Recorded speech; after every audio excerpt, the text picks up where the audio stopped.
अजित पवारांच्या अपघाती निधनानंतर ही घटना अपघात होती की घात यावर सगळीकडेच चर्चा सुरू आहे. राष्ट्रवादी शरद पवार गटाचे नेते रोहित पवार यांनी वारंवार या शंका बोलून दाखवल्या. तसेच मागच्याच आठवड्यात त्यांनी मुंबई दिल्ली पत्रकार परिषद सुद्धा घेतली व प्रेझेंटेशनच्या माध्यमातून काही शंका उपस्थित केल्या. मंगळवारी 17 फेब्रुवारीला विमानाच्या ब्लॅक बॉक्सला आगीमुळे डॅमेज झाल्याचे AAIB कडून सांगण्यात आलंय. तर आज म्हणजे बुधवारी रोहित पवारांनी पुन्हा एकदा या विषयावरती पत्रकार परिषद घेत विमानाच्या ब्लॅक बॉक्स बद्दल, विमानाच्या न जळालेल्या केबल बद्दल, इन्शुरन्स बद्दल आणि सुमित कपूर यांच्याबद्दल अनेक प्रश्न उपस्थित केले आहेत. विमान हे मुद्दामून पाडले असा आम्हाला संशय येत आहे. काही गंभीर आरोप सुद्धा केले आहेत व एक माहिती समोर आणली आहे. आजच्या पत्रकार परिषदेत रोहित पवारांनी नेमके कोणते प्रश्न व शंका मांडल्या पाहूया या व्हिडिओमध्ये. नमस्कार, मी सोपान, तुम्ही पाहतात AJ प्रोडक्शन. अजित पवारांच्या विमानात हाय फ्यूल टँक होते अशी शंका त्यांनी उपस्थित केली. अजित दादांच्या अपघातावेळी एकच स्फोट झाला असे नाही तर अनेक स्फोट झाले. आम्ही जी शंका घेतली होती त्या विमानातच फ्यूल टँक हे अधिकच होते. ते फ्यूल टँक विमानाच्या शेवटच्या भागात ठेवण्याची जागा असते. पहिले कॅन पेटलं, नंतर पंख्यातले पेट्रोल पेटले असं आपल्याला म्हणता येईल. त्याआधी सुद्धा VSR कंपनी विमानातनं जास्तीचं पेट्रोल वाहून नेतं असा आरोप केला होता. जे मी पायलटच्या बाबतीत बोललो होतो तसं मुद्दामून पायलटचा वापर करून हा घातपात तर असला नसावा आणि त्यात फ्यूल जास्ती वापरून मोठा स्फोट झाला असावा अशी शंका मला वाटते, असं म्हणत त्यांनी मुद्दामून विमान पाडलं का असा आरोप केलाय.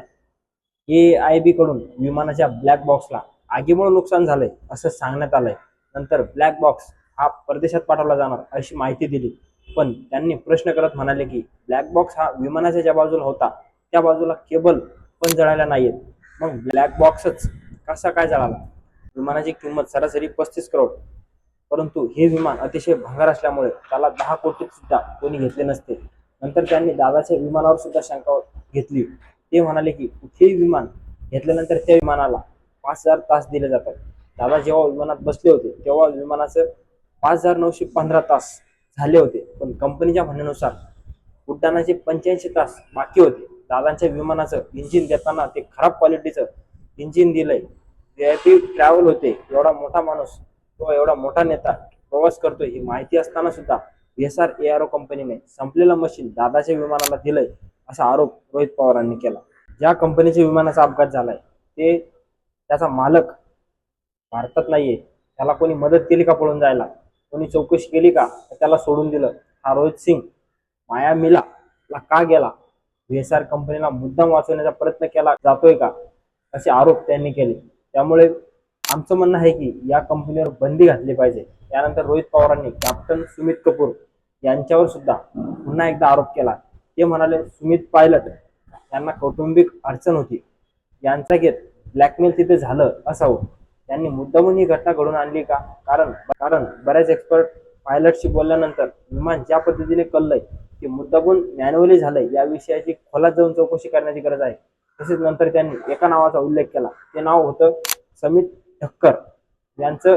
या भाजपच्या ट्रोलरने 26 जानेवारीला त्यांनी ट्विट केलं होतं की थोड्याच दिवसात राजकारणात भूकंप येणार आहे. त्यानंतर ते डिलीट केलंय. याची माहिती देवेंद्र फडणवीस यांना नसावी का असा प्रश्न उपस्थित केला.